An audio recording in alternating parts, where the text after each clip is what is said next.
우리 하나님 말씀 함께 보시죠. 오늘 말씀은 한 절 말씀인데요. 구약 성경 하박국 2장 4절 말씀, 정확히 말하면 구약 성경 하박국 2장 4절 B 후반절 말씀입니다.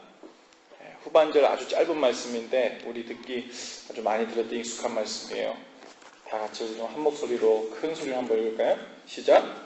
의인은 그의 믿음으로 말미암아 살리라. 아멘. 의인은 그의 믿음으로 말미암아 살리라. 이 말씀을 근거로 그리고 배경으로 종교개혁도 일어나고요. 이 말씀을 근거로 배경으로 아주 유명한 많은 신앙의 선조들이 거듭나고 인생이 바꿔지고 그리고 신앙에 감추었던 비밀을 알게 되는 그 놀라운 배경이 되는 말씀입니다. 이 믿음으로 의롭게 된다는 이 말씀으로 인해서 변화됐던 유명한 분들 중에 한 분이 누구냐면 우리 감리교 메소디스트를 처음 창시한 존 웨슬리 목사님이에요. 믿음으로 의롭게 된다는 거. 믿음으로 의롭게 된다는 거 그걸 뭐 그렇게 어렵게 할까? 우리는 예수님 영접할 때부터 알았는데 그런데 그렇게 간단하지가 않습니다. 우리가 오늘 말씀을 들으면서 정말 믿음으로 의롭게 된다는 의미를 제대로 알고 있는지, 그리고 내가 믿음으로 의롭게 된 의인으로서 살고 있는지, 어쩌면 내가 믿음으로 의롭다고 머리로는 믿는데 내 삶은 여전히 믿음이 아니라 율법적으로 살고 있는 우리 자신을 혹 발견하게 될지도 모르겠어요. 우리가 하나님의 은혜로 믿음으로 의롭게 된 자로서 살고는 있는데 여전히 우리 삶 가운데 풀리지 않는 문제와 혼란들이 존재해요. 그것과 오늘 여러분께 전하려고 하는 말씀과 아주 밀접한 연관이 있습니다. 자, 우선 하박국 2장 4절 말씀을 보면요. 한 번 더 우리 큰 목소리로 읽어봅시다. 시작. 의인은 그의 믿음으로 말미암아 살리라. 아멘. 여기서 의인이라는 것, 즉 성경에서 믿음과 연관되어서 나오는 의인이란 낱말은요, 도덕적, 윤리적으로 죄가 없어진 상태의 의인을 말하지 않습니다. 그것은 무엇이냐면 죄는 여전히 있으나 그리스도의 보혈로 씻어지고 덮임받고 용서받아서 용서받은 죄인을 의인이라고 부르는 거예요. 뭐라고요? 용서받은 죄인을 의인이라고 부른다고요. 엄밀히 말하면 우리가 의인이라고 할 때 우리는 의인이에요, 죄인이에요? 정체성은 마치 의인이에요, 아니 죄인이에요. 그런데 우리의 삶을 보면 여전히 죄인인데 하나님께서 그 은혜를 주셔서 그 은혜로 말미암아 용서받은 죄인의 모습이 되었을 때 하나님 편에서 우리를 여전히 죄는 있지만 그리스도의 보혈이 덮어져서 죄가 없는 것으로 인정해 주시는 상태를 의인이라고 한다고요. 여러분 이 사실을 믿으십니까? 여러분 이 사실을 믿고 고백했기 때문에 예수님을 영접한 거예요. 예수님을 나의 구주로 영접하다는 것의 핵심은 이것을 믿는 거예요. 우리가 이 말씀을 정말 믿는지 한번 여러분 삶 가운데 한번 돌아보실 수 있기를 바랍니다. 여러분 의인이 믿음으로 말미암아 산다 그랬는데 좀 전에 제가 그렇게 말씀드렸죠. 믿음으로 산다는 것은 의인이 된다는 것은 믿음으로 되었기 때문에 반대로 얘기하면 이제 의인이 된 사람은 뭘로 산다고요? 믿음으로 사는 거예요. 왜요? 의인 된 것이 믿음으로 인해서 됐기 때문에 그 의인인 상태를 유지하려면 어디를 자꾸 바라보고 살아야 되냐면 그 믿음을 바라보고 살아야 돼요. 근데 어디에서 문제가 생기냐면요. 믿음으로 의롭게 됐는데 그래서 의인이 된 사람이 자꾸 이제 나는 믿음으로 은혜로 의인이 되었으니까 지금부터는 인생 똑바로 살아야 돼. 그리고서는 믿음을 안 바라보고 율법을 바라보는 거예요. 지금부터는 똑바로 살아야 돼. 지금부터는 제대로 된 인생이어야 돼. 지금부터는 예전에는 다 용서해줬지만 지금부터는 날짜가 없어. 거기서부터 율법으로 돌아가는 거예요. 거기에서 믿음으로 의롭게 된 사람이 믿음으로 살지 않고 율법으로 여전히 육체로 사는 일이 발생합니다.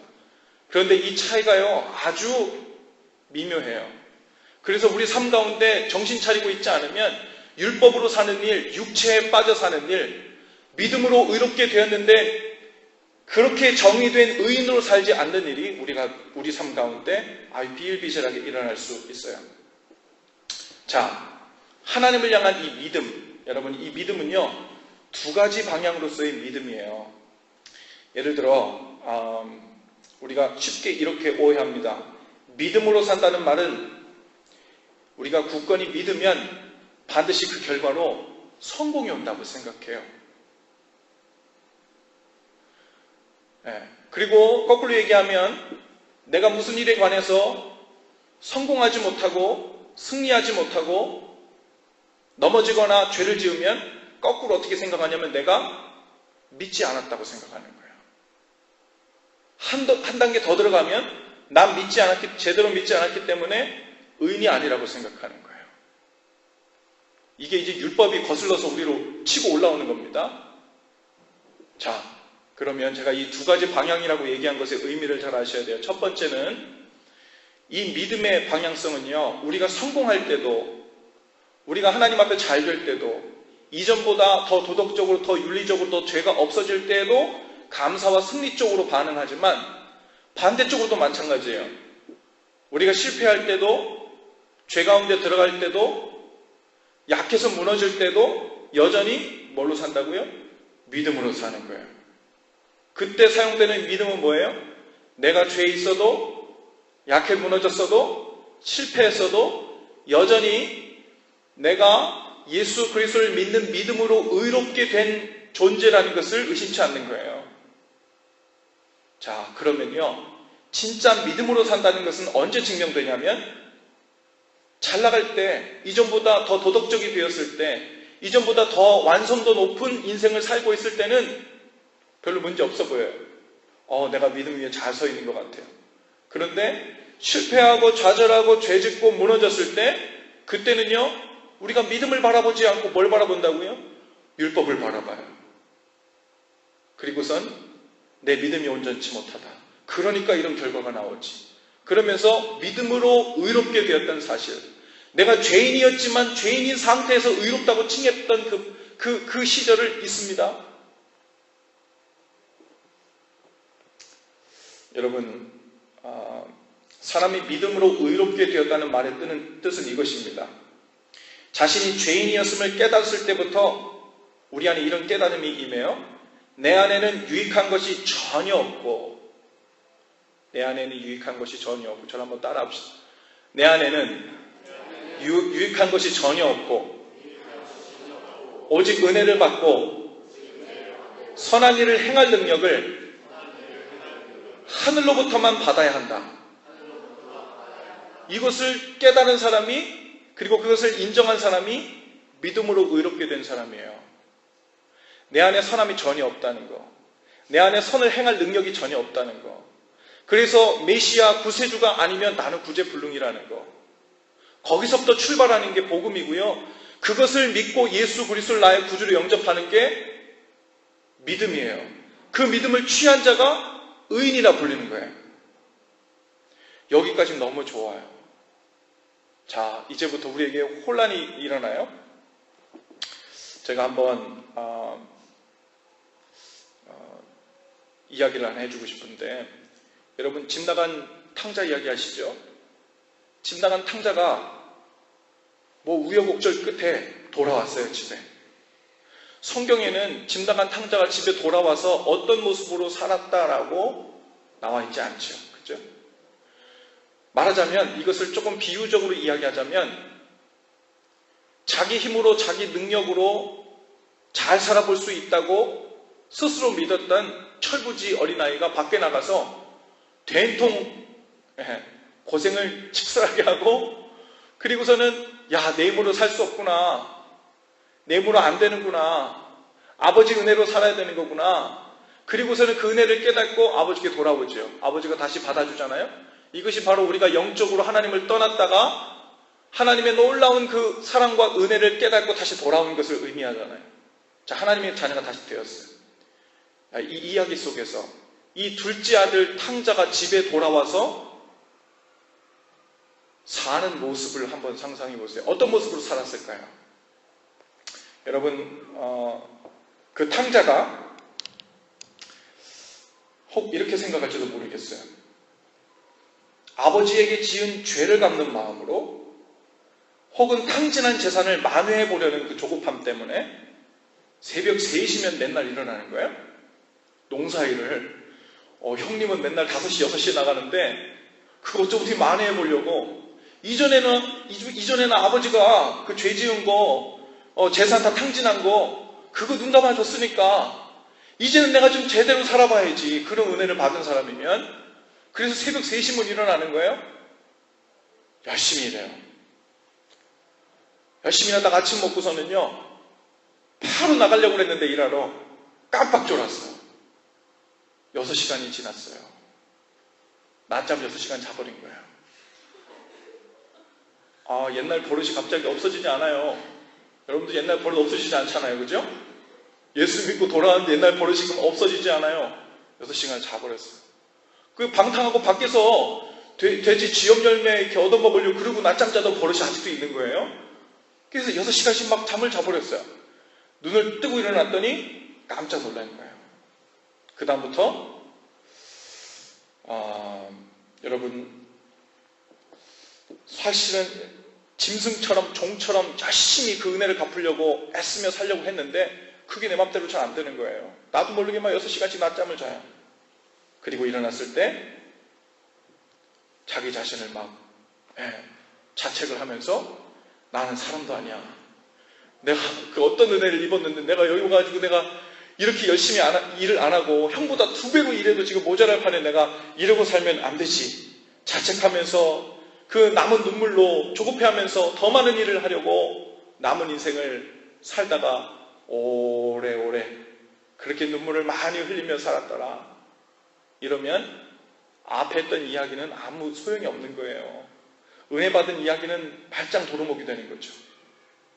여러분, 탕자의 삶에 있어서 가장 큰 변화가 있었다면 집으로 돌아왔을 때 그건 무엇이냐면 아버지의 사랑, 아버지 집에 본래 있었을 때는 깨닫지 못했던 아버지의 사랑이 얼마나 큰지.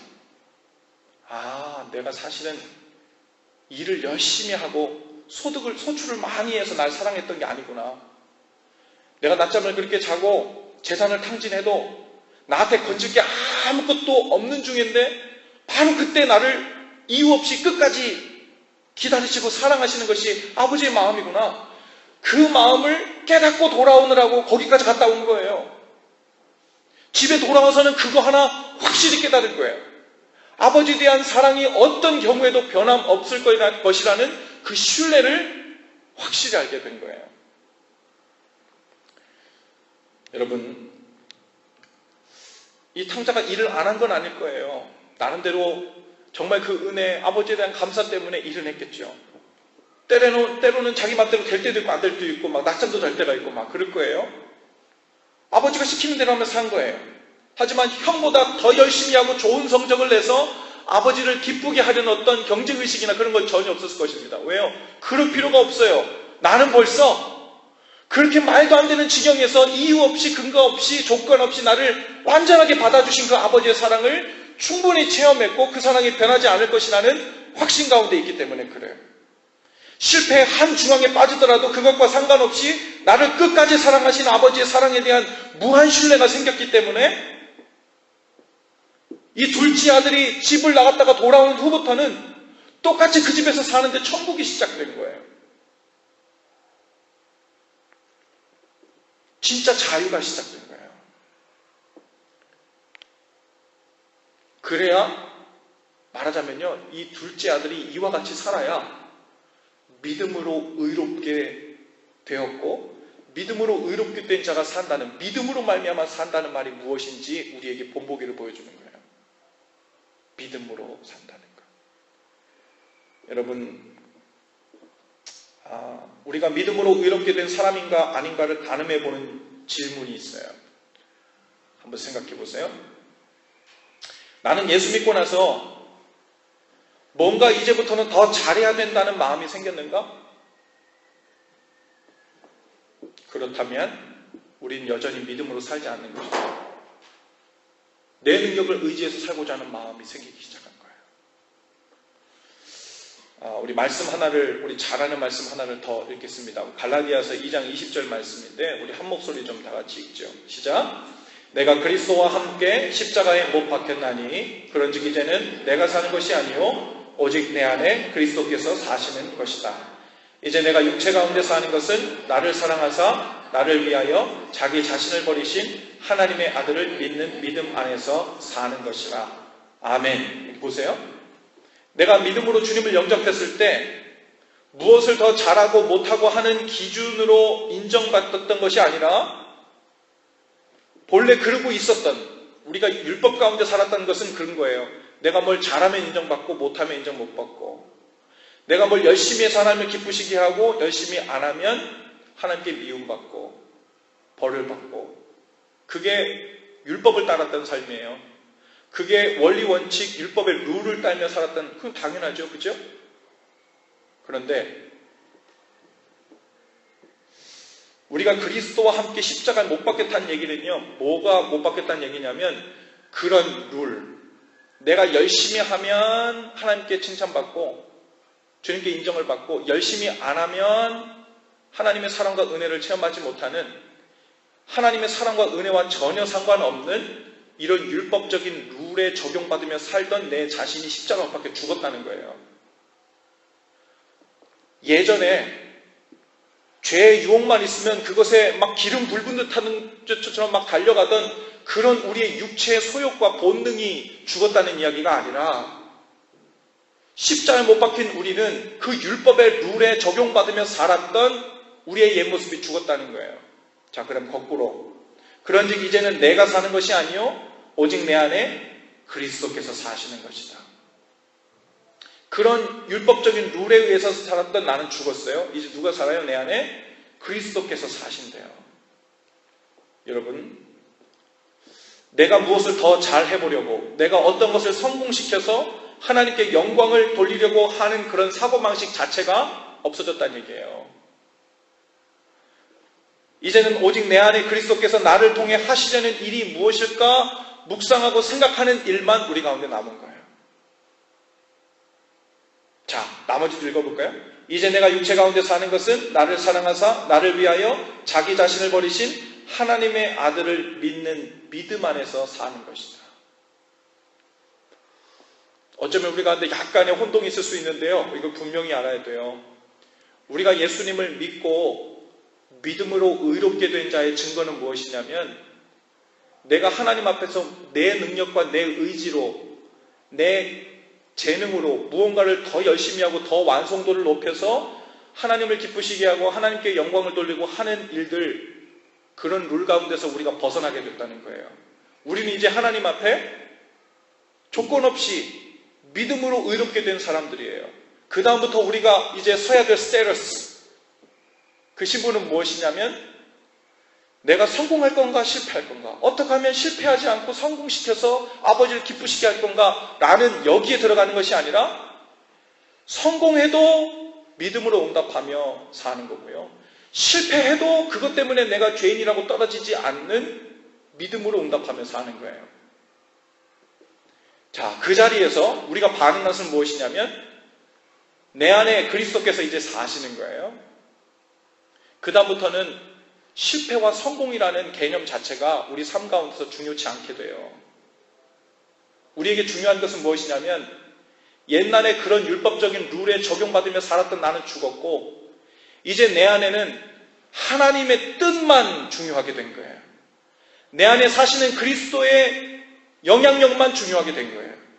주님께서 무엇을 하시고자 하셔서 나를 사용하시면 감사한 거예요. 어떤 분이 이런 말씀을 하셔요.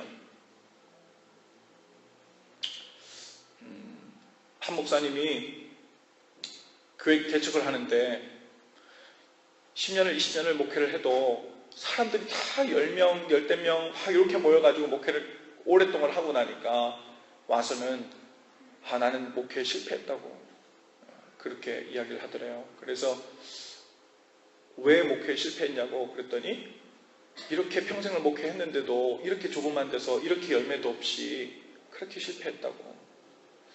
그랬더니 그 멘토 되시는 목사님께서 이렇게 말씀해 주시더라고요. 그것은 당신이 잘못한 게 아니라고. 당신이 마치 하나님 앞에 충성을 하는 것처럼 그리고 열심을 내서 하나님께 영광 돌리라는 것처럼 하지만 사실은 당신은 당신 안에 그리스도를 따라 사역하는 게 아니라 당신 능력과 당신 의지를 믿고 사역하는 거라고. 자, 만약에, 그리고 이 예를 이렇게 드시는 거예요.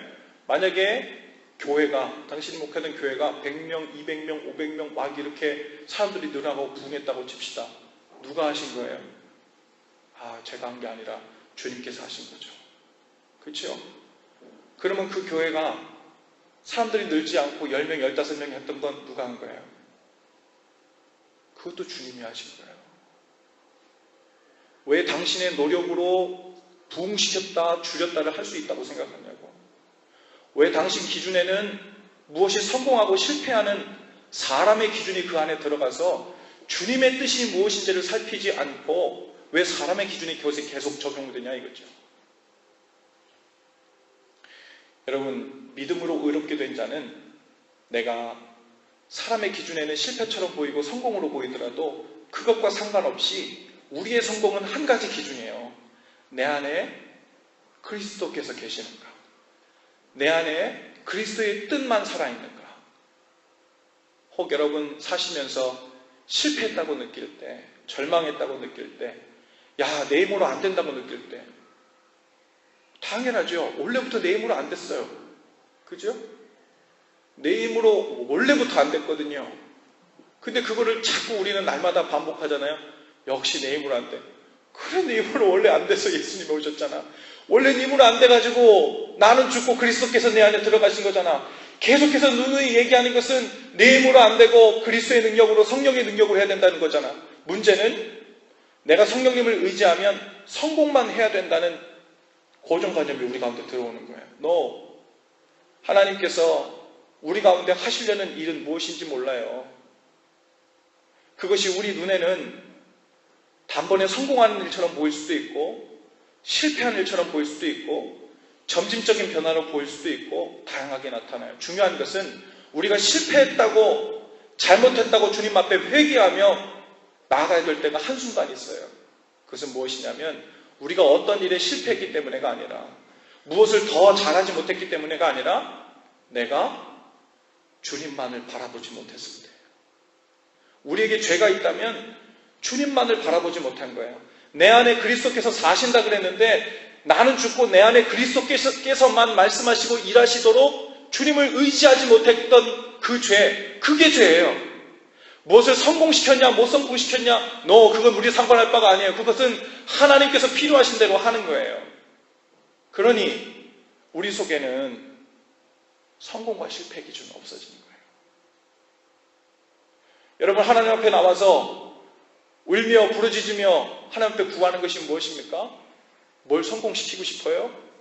뭘 완성도 있게 높여보고 싶어요? 아니면 여러분들이 그렇게 소원하던 어떤 그 무엇을 성취하고 싶습니까? 우리의 기도가 그리로 가면 우리는 언젠가는 실망하고 좌절하고 혹은 실패하든 성공하든 결국은 내 힘과 내 의지로 했다는 교만에 빠질 기도 제목밖에 안 되는 거예요. 우리의 기준은 하나, 내 안에 그리스도께서 사셔서 움직이고 계신가? 내가 그 믿음으로만 살고 있는가? 오직 그 기준만 우리 가운데 적용될 수 있기를 바랍니다. 그러면 우리가 믿음으로 사는 거예요. 그게 믿음으로 사는 거예요. 갈라디아서 후반절에 이제 내가 육체 가운데 사는 것은 나를 사랑하사 나를 위하여 자기 자신을 버리신 하나님의 아들을 믿는 믿음 안에서 사는 것이다 그랬어요.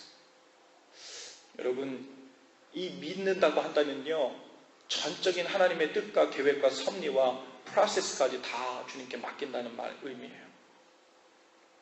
언제 이 문제와 죄와 약함들이 사라질는지 신경 쓰지 마세요.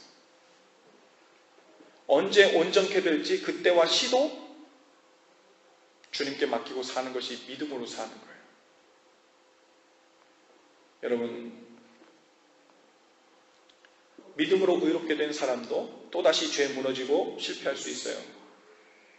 오히려 죄에 무너지고 실패했을 때 그 사람이 진짜 믿음 안에서 살고 있는 사람인가가 드러나는 거예요.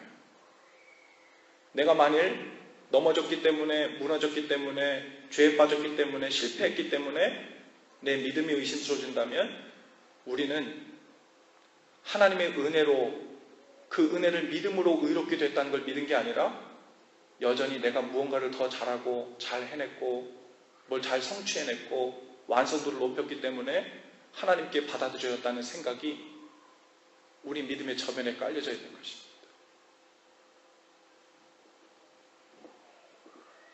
여러분, 의인에게 실패란 오직 한 가지 의미라고 했어요. 주님을 의지해서 끊임없이 그 은혜를 사모하는 것에 실패하는 일, 그것 하나예요. 나머지는 주님 안에서 담대히 살면 돼요. 성공처럼 보이든 실패처럼 보이든 나머지는 주님 안에서 담대히 살면 돼요.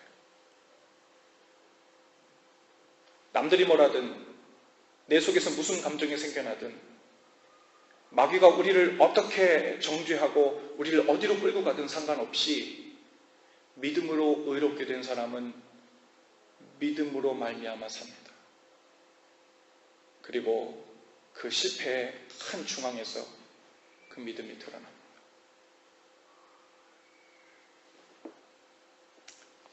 오늘 옆뒤 좌우분에게 그렇게 한번 인사하십시다. 당신은 본래 무익한 존재였습니다. 예. 당신은 원래 실패하던 사람이었습니다. 이상할 것이 하나도 없습니다. 그런데 왜 좌절합니까? 예. 우리가 좌절할 이유는 뭐라고요? 오직 한 가지. 주님의 은혜 붙잡는 걸 놓친 거. 좌절할 일이면 그거 하나예요. 그런데 그것은 오래 좌절할 일도 아니에요. 언제든지 다시 붙잡을 수 있거든요. 그죠? 그죠? 오늘 아침에 좌절했어요? 왜 좌절했어요?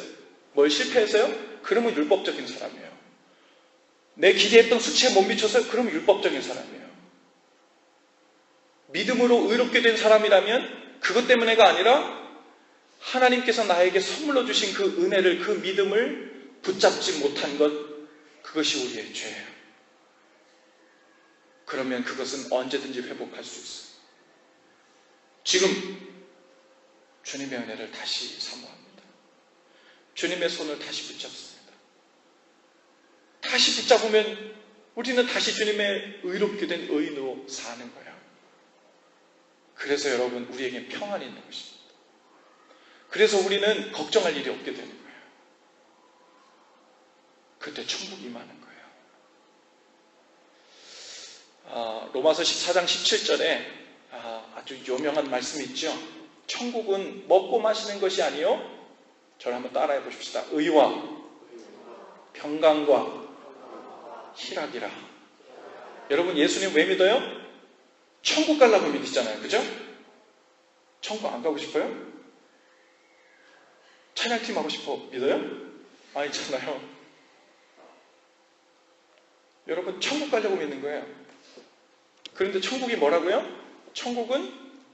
천국의 핵심은 뭐냐면요, 무슨 경험을 하면 거기가 천국인가? 그것을 요약해 놓은 게 이거예요. 천국은 의로움이 경험되면 되는데, 평강이 경험되면 되고, 기쁨이 경험되면 돼요. 이 세 가지가 충만한 곳이 천국입니다. 할렐루야. 의롭다는 것은 이거예요. 나는 지금 제대로 가고 있어. 너는 지금 바른 길 위에 서 있어.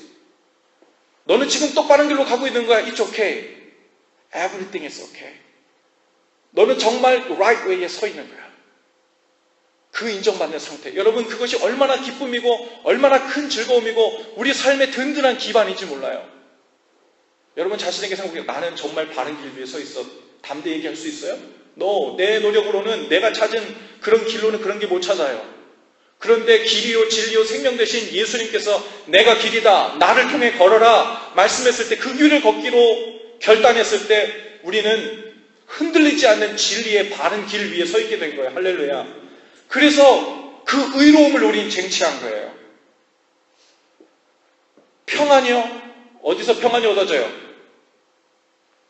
예수는 믿는데도 나는 왜 내가 어느 수준에 이르지 못할까? 왜 하나님이 기대하는 기대치에 미치지 못할까? 왜 나는 하나님의 은혜를 되갚지 못할까?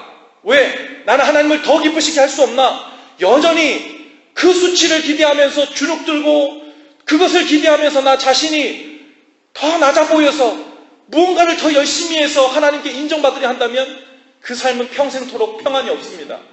천국하고 아주 멀어요. 그런 종류의 모든 장애물을 제거하시려고 예수님께서 아주 쉬운 길을 우리에게 주신 거예요. 믿기만 하면 받아들여지고 의인으로 응답받는, 인정받는 그 길을 그래서 주신 거예요. 그러니 우리에게 평안이 임합니다. 기쁨. 여러분, 참된 기쁨은 어디서 그려봐요? 기쁨은요, 잠시 잠깐 좋은 일이 있어서 반짝하는 것을 기쁨이라고 하잖아요. 기쁨은요, 기쁨을 머금는다 그러잖아요. 그죠? 기쁨을 머금어요. 우리 가운데 기뻐할 만한 어떤 조건이 있으면요, 그냥 그것이 마음에 꽉 차서 머금어지는 상태예요. 그 기쁨을 머금고 사는 거예요. 그 기쁨이 우리 삶의 저변에, 마음의 저변에 싹 깔린 상태에서 모든 삶의 일들을 해나가면서 사는 거예요. 마치 여러분이 첫사랑에 빠졌을 때 기쁨이 온 삶의 저변에 깔려져 있잖아요. 밥을 먹을 때도 흥얼거려, 드라이브 할 때도 흥얼거려. 모든 삶이 그냥 기쁨. 드라이브 하는 게 원래 재미없고 막 짜증나는데, 교통 막히고. 그런데 기쁨이 삶 전체에 이렇게 머금어져 있으니까요, 모든 일이 즐거워지는 거예요. 그것이 기쁨이에요.